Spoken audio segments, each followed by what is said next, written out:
Hello, જય માતાજી મિત્રો, વેલકમ ટુ અવર ચેનલ. આજે આપણે બનાવીશું આખા રીંગણા બટેટાનું શાક. આપણે બટેટા અને રીંગણાને સારી રીતે ધોઈ લીધા છે અને હવે આપણે એને મસાલો બનાવી લઈએ. અને એ માટે લીધું છે મેં લસણ, અને લસણ થોડુંક વધારે લેવાનું, આદું લેવાનું, 2 લીલા મરચાં લીધા છે, અને એમાં મેં થોડુંક જીરું પણ નાખ્યું હતું, તે બતાવવાનું ભૂલાઈ ગયું. અને એને સારી રીતે ખાંડીને આપણે મસાલો બનાવી લઈશું. અને 2 થી 3 ચમચી જેટલું ચણાનો લોટ લેવાનું, જેટલું શાક હોય એ પ્રમાણે આપણું. અને થોડોક એમાં અજમો નાખ્યો છે, હાથથી મસળીને નાખવાનો. અને આપણે તેને શેકી લઈશું, ચણાનો લોટને અને અજમાને. અને પછી લોટ આપણો શેકાઈ જાય એટલે વાટકીમાં કાઢી લઈશું. અને લોટ શેકવાથી તેમાંથી કાચા લોટની સ્મેલ વહી જાય છે. અને હવે આપણે એમાં જે આપણો મસાલો તૈયાર કરીને રાખ્યો છે તે બધો એમાં નાખી દઈશું.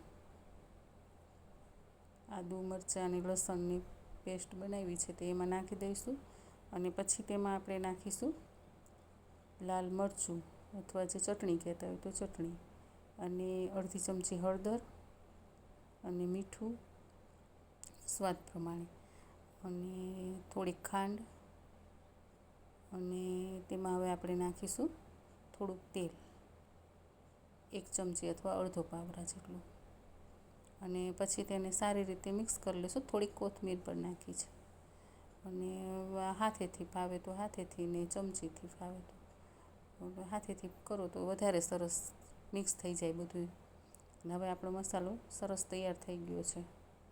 અને આપણે રીંગણામાં કાપા મૂકી, બટેટામાં કાપા મૂકીને બધું ભરી લીધું છે મસાલો. અને બટેટા નાના નહોતા એટલે થોડાક એને કાપી નાખ્યા છે, ને અડધા અડધા. અને હવે આપણે તેલ મૂકી દીધું છે કુકરમાં. અને એમાં થોડીક રાઈ, જીરું, અને રાઈ ને જીરું તતડે પછી આપણે એમાં બધું નાખી દેવાનું. બટેટા નાના નાના હોય તો સરસ, વધારે સરસ લાગે. રીંગણા કેમ નાના નાના છે એમ, પણ બટેટા નાના નાના ન મળ્યા એટલે વરસાદ જેવું હતું તો રીંગણા બટેટાનું આખાનું શાક સરસ લાગે. તો કીધું લાવો આજ બટકાનું નથી કરવું, આખાનું કરવું છે. અને આપણા મિત્રો, આપણા ફેમિલી સાથે શેર પણ કરીએ. અને પછી આપણે જેટલું આપણને પાણી કે ગ્રેવી જોઈતી હોય એ પ્રમાણે પાણી નાખી અને કુકરનું ઢાંકણ બંધ કરી દેવાનું.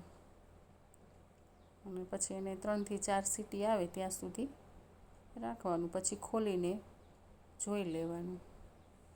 બધાએ તો બહુ સરસ સરસ રીતે વઘાર, પણ આપણે આ સાદી અને સરળ રીતે, આને બાજરાના રોટલા, ભાખરી સાથે બહુ સરસ લાગે છે. કહેજો કેવું થયું શાક, કમેન્ટમાં જરૂર કહેજો. અને જો ગમ્યું હોય તો જય માતાજી કરજો, અને